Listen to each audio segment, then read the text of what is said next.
Hosting an elegant Thanksgiving dinner can be exciting, but can also be intimidating, right? Today, international etiquette expert Sharon Schweitzer is back with some do's and don'ts at the dinner table. Good morning. Welcome back. Thank you. Good morning, Carly. So this is such a nice time of the year that we want to spend with friends and family, and as much as we like to say, hey, we're not going to stress ourselves out, it happens. It does, and there are some things we can do to help minimize that. Yes. Keep things happy and light. So let's dive in. I know right off the bat, let's go ahead and get to table settings and what I love, because this is all about our segment today, I think kind of pre-planning, maybe thinking some things, some things before. You say have the place settings and stuff done the night before, right? Yes.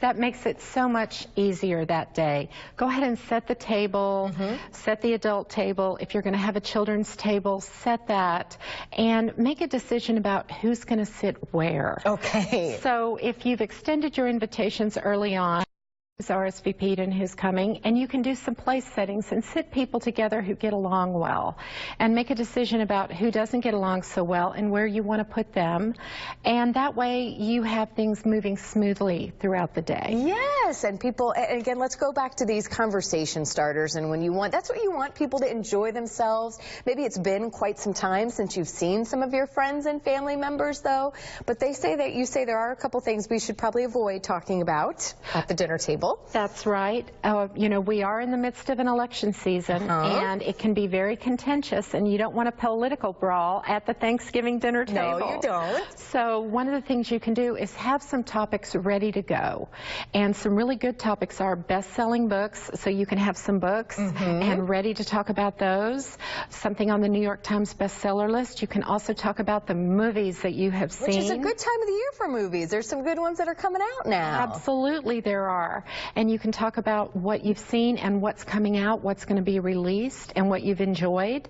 The other thing you can do is have some good games and talk about any good hostess will have a schedule set for Thanksgiving and let her guests and his guests know, here's what we're going to do for the day. We're going to have dinner at noon, or we're going to have dinner at 2, and from 12 to 2 we're going to go play some flag football, or we're going to have chess and checkers. We're going to do some things. And as a mom with young ones at home, that schedule really is important. Not that you have to be so concrete about it, but as parents, when you're trying to plan meals and what kids are going to do when nap time is, you need to know what that schedule is. You do, and if you have family traveling in from out of town, they want to know what the schedule is, because they want to make some plans, and if they have other family in town, they want to be able to visit. You have extended families, blended families, and it's just nice and considerate to be able to let. Everyone wants to know when we're going to eat. That's always the biggest question, and that brings close here, and I do think this is something that a lot of families are dealing with. If you have special diets, whether it be gluten-free or sugar-free or whatever the case may be, if you are hosting a dinner, this can be kind of stressful to try to get everyone's palates organized and okay.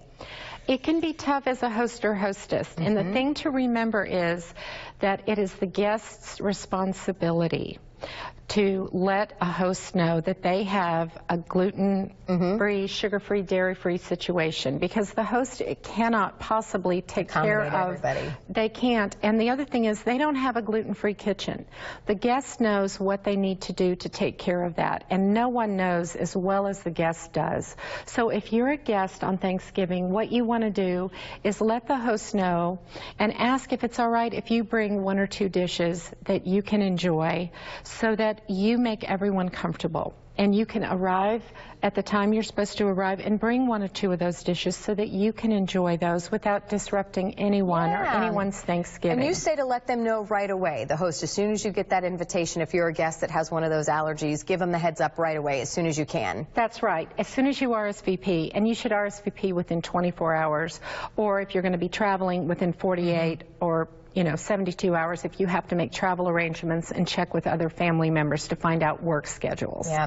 Well, a lot of great things to keep in mind as we celebrate with friends and family and loved ones. And yes, as much as we said, as much as you want to enjoy it, there are some stressful things that can be brought up. But if you plan ahead, you can tackle it. We can do it, right? That's right. Just takes a little bit of planning and kindness and courtesy. Yep, I love it. Thank you so much. We always love when you're here, and we look forward to having you back.